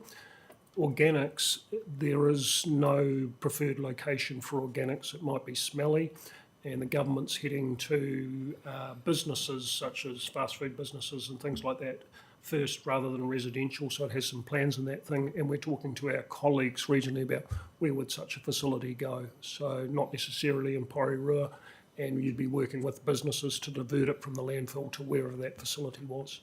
So this is 3 separate. Correct. Right. Now I'm following you, and of course we don't want to do what they had to do down in Christchurch, but then I guess they didn't have a choice, did they, when they went and put all of their demolition waste into the harbour? Because of the earthquake. Because of the earthquake, so that was why they... Although we're using that as an example of a successful operation, how do you actually process all that material and make it work? So, David, you've gone and visited Bromley, have you? Yes, thank you. So in Wellington at Kaiwharawhara, they're doing something there where the new port is going to go. There's big piles of... is that what we're talking about? I'm just looking for some clarity about what you're actually saying. Yeah, Mr Chair, I think that references to the concrete processing facility that Centreport has, which is fantastic, but we need more like that. Is that what C&D is? Chair, it's not big piles. I don't like big piles of anything. People don't like big piles.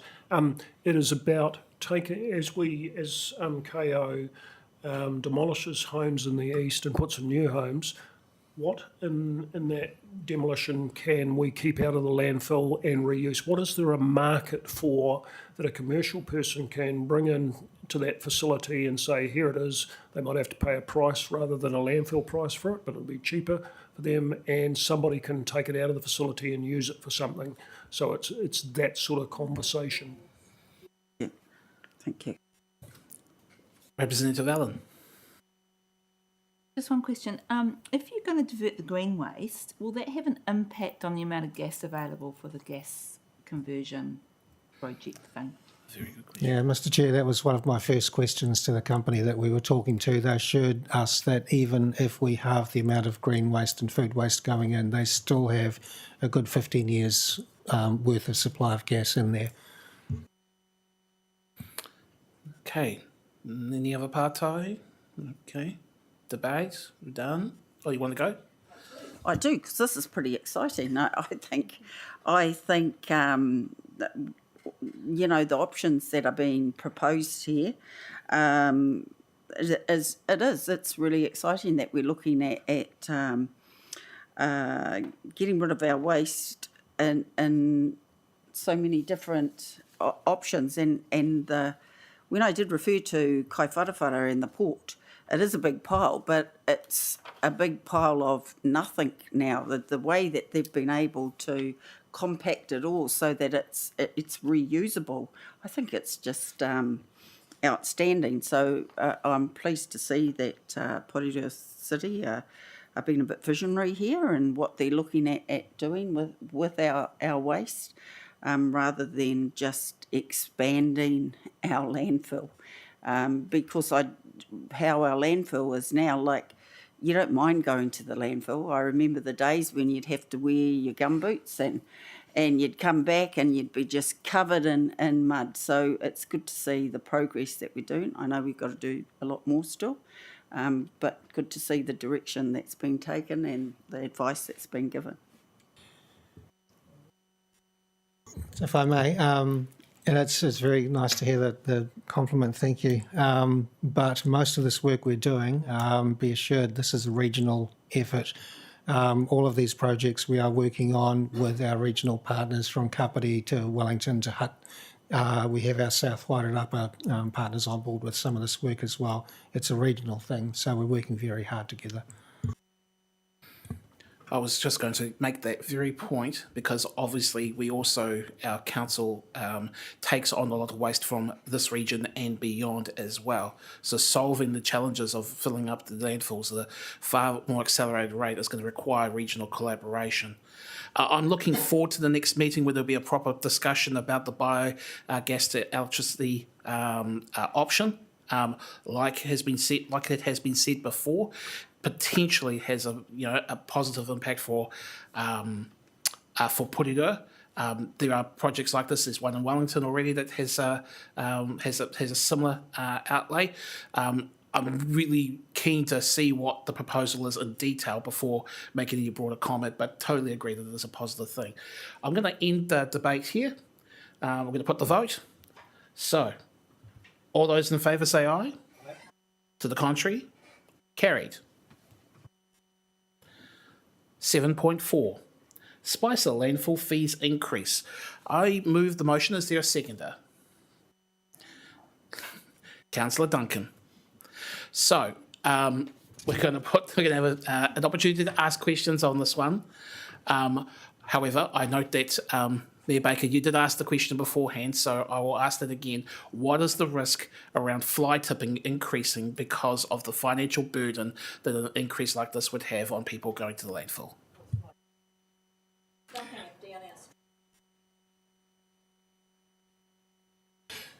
Yeah, Mr. Chair. So, historically, each time we've made a change like this, and in checking in with our operations team that do the cleanup, they tell us that they will experience a spike in fly tipping, which then tails off. We do have the benefit this time around of better litter enforcement. However, as I've outlined in the paper, the increases are largely beyond our control. That's why I've gone to the trouble of the table at paragraph 16 to outline what the different components of the increases are. And it would just be up to us to be vigilant, check on our operations team, see what they're picking up. Questions? Sorry, Councillor Duncan. Yeah, look, when I read through these papers and saw that the cost of a trailer going from $50 to $70, I really cringed then. I thought, holy moly. But then you look at where the costs have come from, and this is what we need comms to tell people in Porirua. This isn't something that council's doing to make money. It's just to cover the costs of the increases of the waste levy and the emissions trading scheme. It's a direct result of that. And we're just going to have to suck it up because there isn't any alternative other than ratepayers subsidising it. Any comment on that? We'll go to debate then. Porirua, Kelly. Thank you. I have to take a breath here because, first of all, thank you for the report, though I must say it has been written with only one option as the solution. And frankly, I find this really unacceptable. We're in the middle of a cost of living crisis, and this is affecting everyone, not only the vulnerable or the lower income whānau.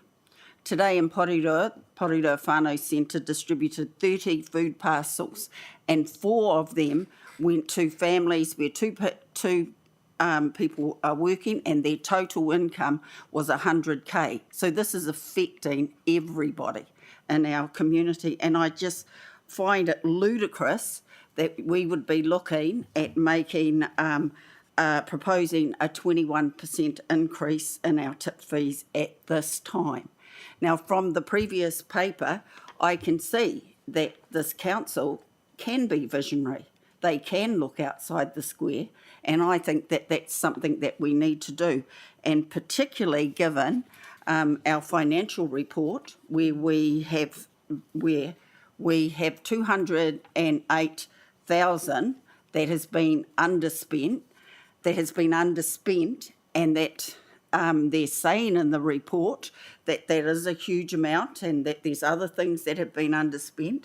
And we've also seen in this report, previous report, that we've got 2.5 million that was budgeted in the last LTP. So that's a wish list that was budgeted in the last LTP, and we're now looking at that being put up as a recommendation for that 2.5 million to be carried on further.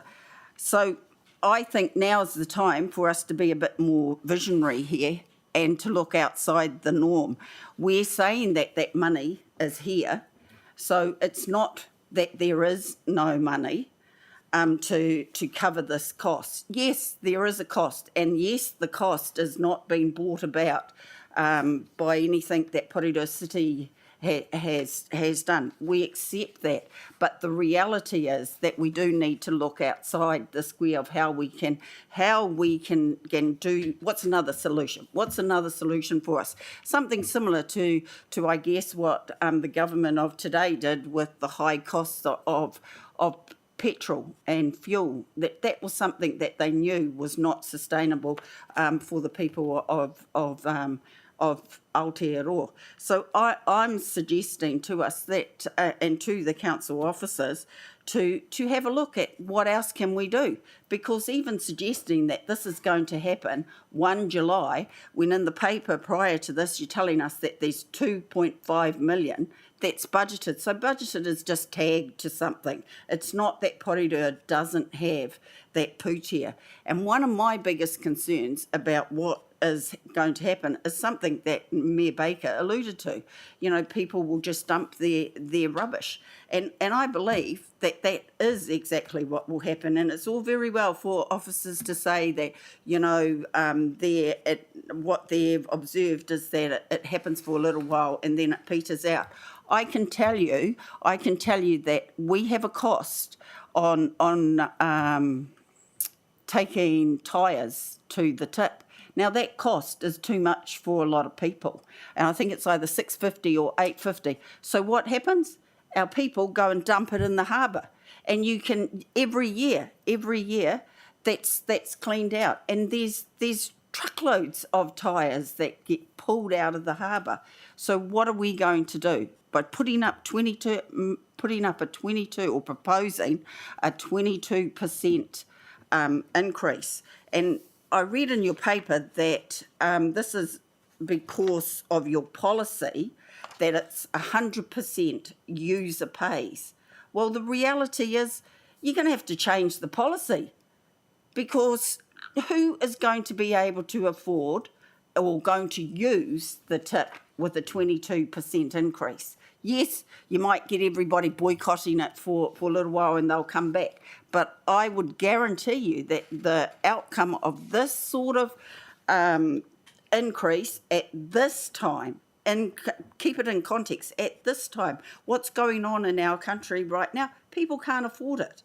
And what will happen is we'll have rubbish dumped just anywhere at night time, so under the cover of darkness, and we'll be waking up to everything rubbish around our city. But I do have to say as well that what I'm hearing from residents in Porirua, and of course I am a resident here, is residents are questioning the value for their rates that they are paying. We have ongoing concerns about our curb and channel and drains not being cleared regularly. I mean, we had Councillor Duncan going and doing it himself.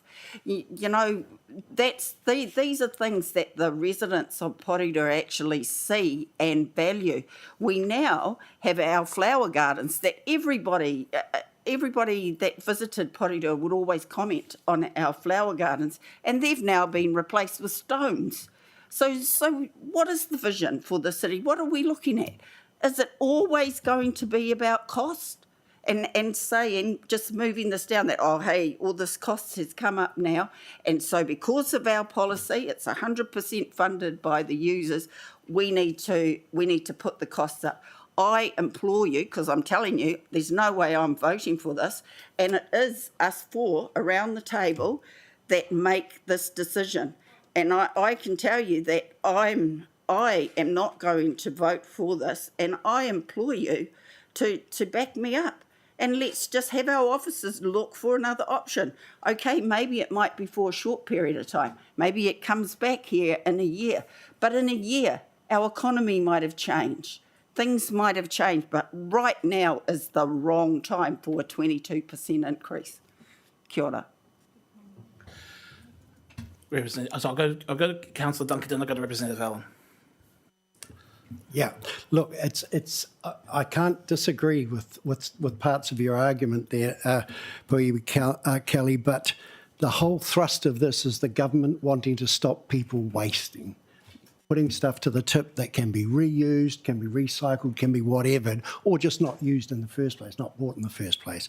So that's your other option, is don't get a load of rubbish around your house that you have to take to the tip.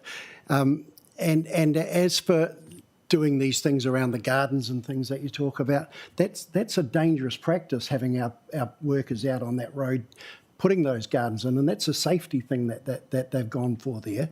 It makes good sense to actually do it that way. And in the end, everybody's a ratepayer, and everybody will end up footing the bill. And if there's some people who will chuck stuff over a bank, so be it. There'll be people that will do that. But it has to be paid for, and the government are increasing the costs on that. And if you want to go to the government and tell them to stop increasing the waste charges, then do that. But you can't. I mean, this is just another cost added onto ratepayers by government. Operating costs, waste levy, emission trading scheme, that's what's costing us. That's what's putting the price up. Okay. Representative Allen? Just one comment or discussion point. I noticed in the previous paper that you are looking at making a greater surplus than what was budgeted for by almost $900,000. If there is no increase, what effect does that have on the budget? What's the total amount that this increase adds up to over a year? The total amount that this increase adds up to over the year, I'm sorry, I can't answer that. I'd need to check with our finance manager and get the answer for that. But with regards to the consequence, if we did not make the increase, so currently we anticipate our landfill will be full by about April 2027, by which time we would need to have the next cell open. If we did not make this price increase, we would expect to be full a great deal quicker than that, because we will be getting most of the region's waste coming here rather than distributed amongst the 3 regional landfills. With regard to the difference between and revenue, sorry, I can't answer it at the moment. So just another comment around this. You want to keep rubbish out of the landfill and divert recyclables. Is there a way of changing the charges so that more is given to those that are dumping rubbish rather than those that are taking recycling stuff to the recycling area? Yes, one of the aspirations we've got, for example, for the construction and demolition facility is that there will be a separate gate fee if you're bringing in a truckload of waste versus a truckload of construction and demolition material. We would like to charge at a lower rate, and that would therefore divert that material away on an economic basis. With regard to encouraging further recycling, we've already got a curbside recycling service, and also the bulk facility there as well. And after that, if we are able to start the organics processing facility, it is going to take a few years to get us a good start on that.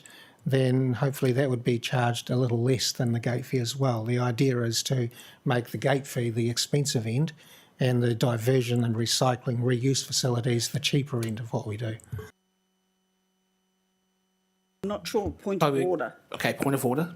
I'm not sure of your standing orders, but this is debate, so it's not question time. It's not about officer inclusion. So are we in debate or are we questions? the standing orders are different from Wellington than they are to here. I'm giving an opportunity for debate because I usually like to give everybody the chance so as they're not breaching standing orders in terms of going on too long in terms of their speaking allotted time. So I know that you've had an opportunity to speak and I've given you a lot of latitude in that space as I would for everybody else. If questions do come up, I'm going to allow officers to give a response to that. But I am mindful that, yes, this is a debate period. The next person I've got on the speaking list is Mayor Baker, so I'll go to them next. Well, again, if the questions come up, then I will allow the officers to respond to the questions, and officers will be mindful that they are just responding to the questions raised. And sorry, mine is a question because, as Councillor Kelly said, if you five decide to vote it down, does that go on our annual plan? Do the ratepayers all pick that up? Because bottom line is we all get it in the long run. What happens?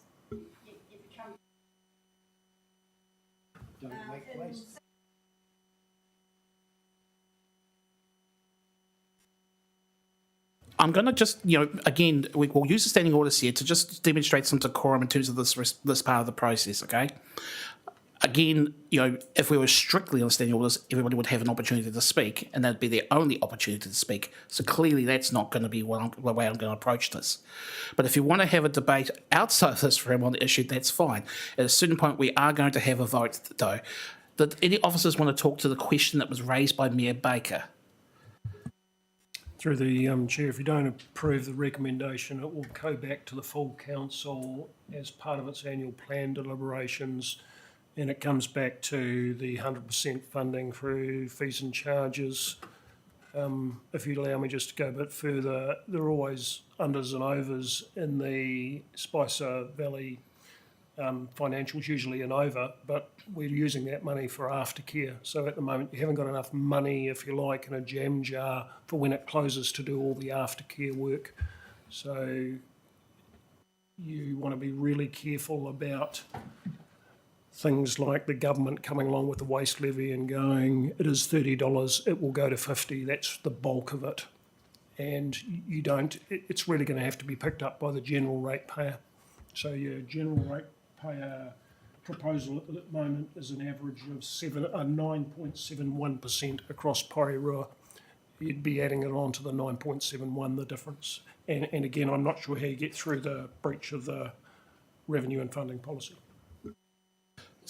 So just to be clear, there would be a breach of the funding and the funding policy because we wouldn't be doing 100% fees. Is that? Yes, you did.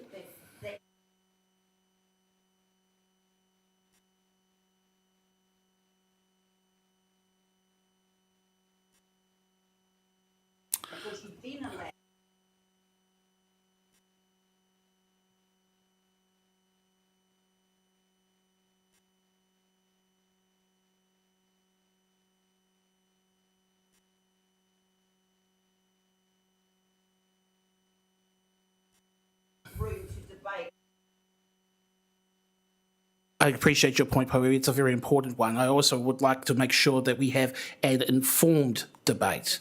Individual members, and again, that was an opportunity that was allowed to happen at that time. However, is there any other person who wants to speak to this item? Councillor Philo. Thank you, Mr. Chair. Okay, a few things. I would like a question of clarification. And just regards to, you said better litter enforcement. I will speak to the motion, but I just wanted to hear what, can you talk just a little bit more to what that means, please, Mr. Down? Yeah, Mr. Chair. It is in my colleague Nigel Clark's area, but we've had change to our litter bylaw, litter policy in the last couple of years. It was intended to help us to identify littering, but also increase the penalties for it. And have you noticed, has it been effective? Is there a gauge of outcomes? No, apologies, it's outside of my area. Can't comment. Okay. All right, so thank you. I'll speak to the matter. As we all know, and as Porirua Kelly and we all know that the cost of living is is a big challenge right now for everyone, not just the usual, but everybody. All levels of income are struggling. With the report, I note that our ETS has stayed the same, which is positive. That's great. That's actually something that we have influenced. Obviously, with fuel operations, that isn't necessarily. I mean, that is a little bit within our scope, perhaps in terms of negotiation. I'm just trying to think broader here. Now, but when it comes to cost in this situation, the cost is not always about money. So we might put this cost up, but then we got to also think about the greater costs that ripple on from this, like everyone's spoken about, or the mayor's spoken about, Porirua, our harbour getting more tyres in it, when this is one of our strategies at council is our harbour and the health of our harbour. The cost of not just, I'm thinking that our low-cost bins, that all of that's going to probably be affected as well. And just the ripple-on effects are great, and they're especially great in this context and time. Referencing the waste levy, I looked it up, like what that was specifically in the environmental page, and I note that half of the money from this waste levy comes back to us as council. And I wondered if we can get creative and maybe not all of that subsidising this, but something that we can say we've tried. We're not just putting all the cost onto you. I wonder if officers could go back and maybe look at some other options, even if it is just for a short period of time, to explore other options rather than just putting the full cost on, because we all know that it won't just be the cost of the trailer, it will be the cost of the harbour, the cost of our environment, tip dumping. So, yeah, that was, I guess, my main point. Would an amendment need to be made in that situation to request that comes back to us, just a bit more scope? I'll take guidance on it, but my understanding is that if you leave the item on the table, the next meeting would be well after the start of the next financial year. What would be the process?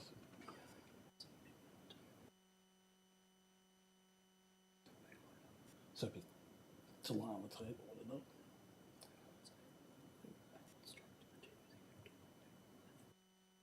Okay. So, if I've understood this correctly, hang on, wait a second.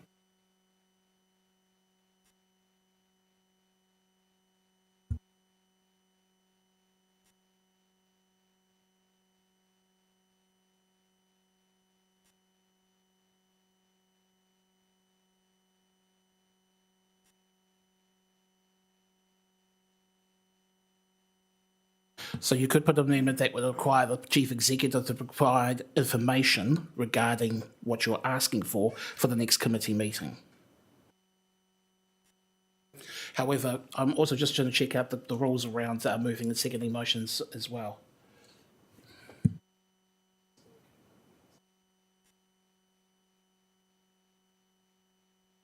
You would be able to move and second the motion. Me and Councillor Duncan cannot. Who would second it? Oh, Yeah. okay. So the motion would be, I'm going to get the wording here so we're clear about this. And this is in addition to, is that correct? Or in place of? In addition to.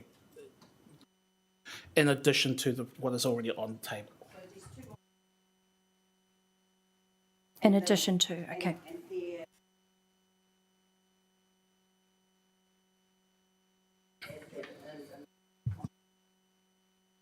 So the motion is that number one is to receive the port, and number two is to agree with to the increase of the charges. So that's the second part.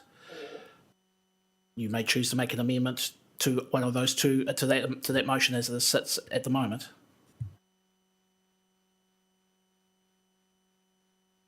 So you could either move an amendment to change one of these change part of this motion. Oh, okay.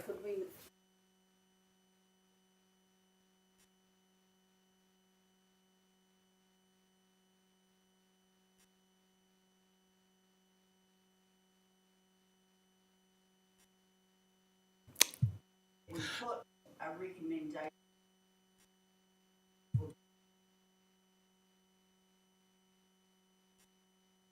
So what would be the motion you would want to do is to replace the entirety of the second part of the motion with a request from the CE to report back on issues raised by representatives at this table regarding fees and charges at the landfill.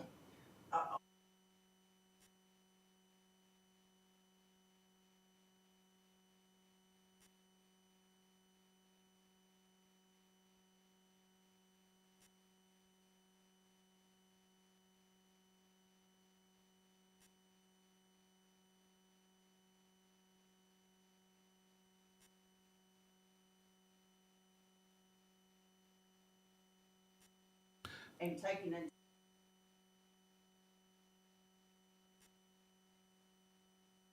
There is. I'm going to, Porirua Kelly, I'm mindful that you've had a substantial amount of time to expand and explain your rationale. I'm just wanting to make sure we get clear to the motion, because in 4 minutes I'm going to have to move another motion around timeless. So, I understand it's one of that representatives may have a motion of replacing recommendation number 2 about agreeing to removing that and replacing with to receive a report from the chief executive with regards to funding issues for the landfill. Is there a seconder? Councillor Filo, any debate on this amendment? Councillor Duncan. I've got a deep sense of deja vu here. What we're proposing here is exactly the cause of the problem we've had with our infrastructure over the last 30 years on council. By holding back putting costs that need to be put on, all we've done is created an enormous problem that now we're having to carry the burden of. Just bite the bullet, put the prices up as they are, and cover the costs that government is imposing on us. I'm going to speak and then I'll give you the right of replies, okay? I'm voting no to the amendment. There is a Section 17A review of the Local Government Act that is coming up, and it's regarding, amongst many things, prices and services at the landfill, which is what needs to be done to actually address whether or not we are actually getting value for money with the current services and whether or not there should be an alternative approach taken. So that process is underway. Officers, I'm not going to ask you to give any commentary about what that process is at the moment, but that is, I think, a really useful mechanism for part of this. Secondly, I accept the fact that there is a surplus on the OPEX, but also ratepayers' money also goes into the CAPEX as well of those plants. So it's not fully fees in terms of the operations. There's also money that's coming from ratepayers as well to fund that. With regards to the waste minimisation levy, part of that money has come back from central government in making improvements like the C&D facility. So we have applied to this very fund that we are charging people to use to reduce the amount of waste that goes into the landfill. It would look hypocritical of us to say, well, actually, right now, what we really need to do is not pay that full amount or not meet the full amount of that cost from people using the landfill. So for those reasons, I'm going to vote no to this amendment. Right of reply? Thank you, Mr. Chair. Yes, I've listened to the opposing comments, and I disagree that this is like the infrastructure decisions that have been made. What my biggest concern about is that you're proposing a 21% increase at this time. And in this environment, when whānau are struggling, and it's all about this time. And so that's what I'm proposing. I accept what's in the report, that this is going to have to happen. It's just like when that levy comes off for the fuel. We are going to have to pay for it. But whānau needs some breathing space right now. And what I'm concerned about is that you are proposing this. And that, I didn't know about that wastewater, that waste management levy, and that there's a portion that comes back, but you have the option to use it for that, but you also have the option, governance has the option to make decisions that I was going to say whatever they like, but that's not very PC, so I won't say that. But we have the ability right now to make a decision that's not going to impact negatively in the environment we're in. Thank you, Porirua Kelly. I note we're going to have to move a motion to go beyond the 2-hour allotted time. I was trying to speak fast. So I'm going to move that. Is there a seconder? Councillor Filo. All those in favour? Aye. Okay. Councillor Duncan, you indicated... Oh, actually, no, we've got the right to reply. There's no more debate on this. There's no more debate. No, she... I've already had the right to reply. The seconder has... The motion has been moved by Porirua Kelly, and the final right of reply has been given by Porirua Kelly. So we will go to the vote on the amendment. So we're all clear where we are on this? Yep. Okay. So I'm going to put it to the amendment. All those in favour for the amendment, say aye. Aye. To the contrary, no. No. I have no clear indication as to whether or not this is passed or not. We may have to take this as a... sorry? Yeah, we'll take division, yeah. So we'll go through and do division. All those in favour? Porirua Kelly. Councillor Filo. All those opposed? Representative Allen, do you have a view? No, she doesn't You vote. vote. I have casting vote. The casting Okay, vote? so I do have the casting vote. So the vote will be that the amendment has failed. We will then go to the substantive, which is again what was on notice. We'll put the vote now. In both parts, or together, or separately? If you would prefer to have it separated, I'm absolutely comfortable with that. So item point one was receive the report. We'll take them separately. Okay. So the vote will be on point one. All those in favour? Aye. It's a division. Can I have a division, please? On point one? Okay, we'll do division on point one. All those in favour? Right, there's no opposition to that. Okay. And then on division on two, all those in favour? All right. Sorry, that's two. So I've got Duncan, Philo, myself. Okay, so you're not still voting? Okay. Again, so this is part two. This is about the raising of the fees portion.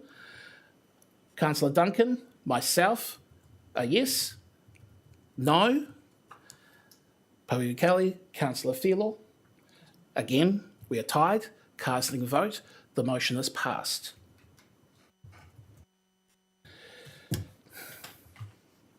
This is not an elegant situation for anyone to be caught in.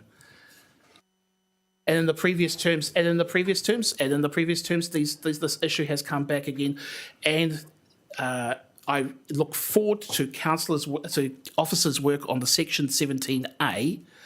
And the sooner that we get work done on removing C&D waste and organics from the landfill, the sooner the rates can stop going up so aggressively. I'm going to close that item. And to clear the air, it's a perfect time for us to have our karakia whakamutunga. So, again, let's recite together. Toru wha. Kia horo te marino. Kia whakapapa paunamu te moana. He huarahi mā tātou e te rangi nei. Aroha atu. Aroha mai. Tātou i a tātou katoa. Hui e, tae ki e. Kia ora everybody, and thank you for your patience. And thank you, staff. Kia ora again.